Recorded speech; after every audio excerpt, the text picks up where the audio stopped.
Hi, everybody. So today we're into the first lecture for week 3, which I have titled Rats and Rewards, mostly because that's what we're going to be discussing today. We're going to be looking at extrinsic motivation, and we're going to be looking at it through the lens of operant conditioning or classical conditioning. Most people will have heard of Pavlov and his dogs. Pavlov trained his dogs that whenever they heard a bell, they would start to salivate by feeding them, ringing the bell, then feeding them. This work was later built upon by several people in the classic behaviorist school, most notably B.F. Skinner, who dealt with rats and pigeons. And the little image there of his little rat is very accurate. The rat will press the lever for food. But let's start at the very beginning, or the very basics of it. You take a rat, you put it into a little cage with a lever, and when a light goes on, the rat pushes the lever and gets some food. After a while, the rat will figure out that if it pushes the lever, it gets the food and will act accordingly. So, very simple. Stimulus, light goes on, response, push the lever, reward, get the food.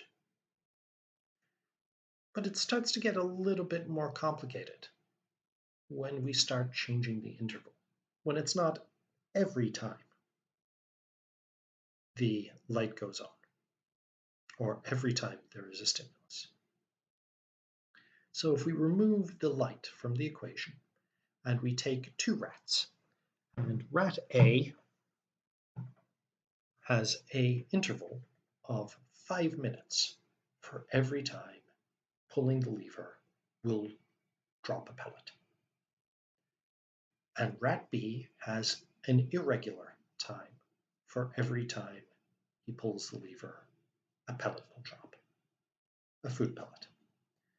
So rat A will start off by rapidly pushing the lever until it figures out roughly the timing.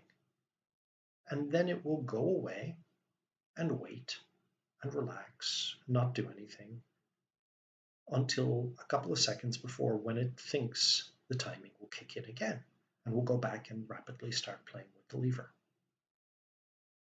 Rat B will do the exact same thing, but they will continually press the lever like crazy. They won't have any idea when it's going to pay off, so they'll treat it as if it will always pay off. And they will spend their entire time hitting the lever. This behavior shows how we can get rats to perform specific actions and even more so control the actions or when they are likely to do the actions. But as B.F. Skinner pointed out, it is one small step for rats, one giant leap to humankind. Humans are a little bit more complicated. Surely it could never work on, oh, yeah, unfortunately, slot machines are big, huge Skinner boxes.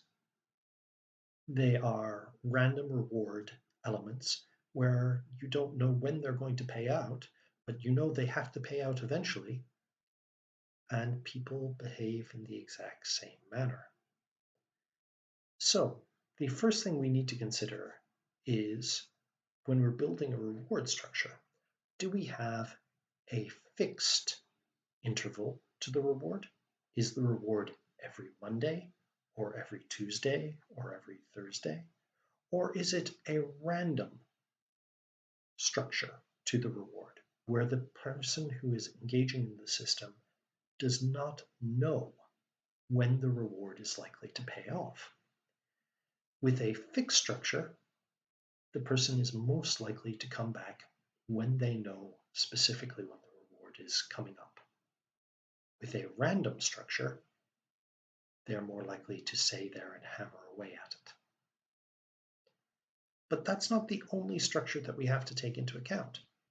If we go back to our lovely ratties, rat A and rat B, and we can also manipulate the reward ratio.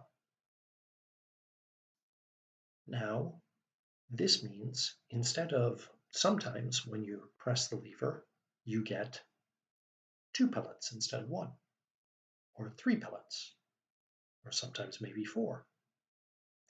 The reward ratio gets increased. Now, what will happen with our lovely rat A, who's on a fixed reward schedule, that is, the interval between it is known, he will come faster to make sure that he is not going to miss the window of the reward because he doesn't know if it's going to be a big payout or a small payout. Rat in section B, our B rat, will be even more likely to hammer away at the lever till absolute exhaustion. So what does this mean for our design, for gamification design? Well, it means that if we are going to deploy rewards, we have to think about intervals, ratios, and whether or not they are fixed or variable, because you'll get different patterns of behavior based on how you mix those together. If you want somebody to be coming back regularly and on a specific day, then a fixed interval, variable reward ratio is incredibly useful. Alternatively, if you're looking to have them engage with the system fairly constantly, including a variable ratio interval and variable ratio reward system can be very, very useful. In most of the modern game designs out there and gamification designs out there, they use a mix between the two. You will have one track which has a fixed reward, interval, and ratio, and another track which is slightly more random to add variety to it. The idea is that in terms of what we will discuss next week, the core loops, that the person is always just about to reach towards a reward. This encourages the engagement and encourages them to keep moving forward with the system.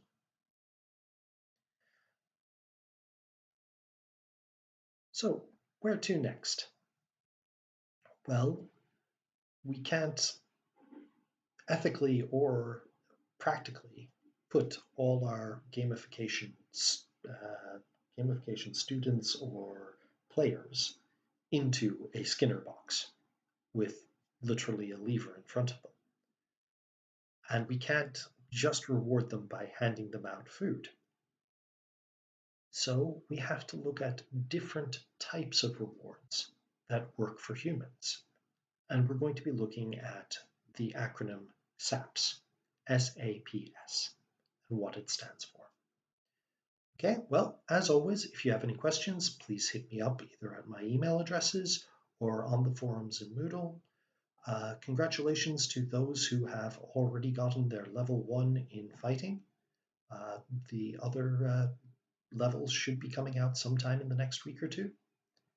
Can you tell how I'm working the reward schedule on that?